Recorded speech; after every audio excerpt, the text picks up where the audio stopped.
તો મિત્રો હાલ અમે આબોર પહોંચ્યા છીએ અને આબોર પહોંચીને અમે જતા હતા આગળ, પણ અમારા દિનેશભાઈની સાયકલમાં પ્રોબ્લેમ હતો જ તે બેરિંગનો. તો આબોહરમાં અમે એક સાહેબ મળ્યા હતા, એમને કીધું કે આ જગ્યાએ જાઓ, તમને સારું કરી દેશે જલ્દી. તો જો અમારી દિનેશભાઈની સાયકલ રિપેર થઈ રહી છે. જો આ પ્રોબ્લેમ આવ્યો છે આ બેરિંગમાં. તો દિનેશભાઈ થોડા ટેન્શનમાં છે, મૂડમાં નથી, રોવા એવા થઈ ગયા દિનેશભાઈ.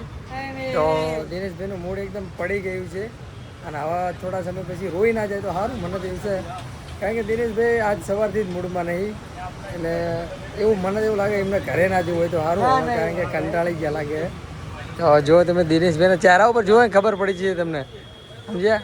એટલે હવે શું કે આ કણે સાયકલ સર્વિસ કરાવીને નીકળી આબોહર તરફ, અમૃતસર તરફ જવાનું છે અમારે.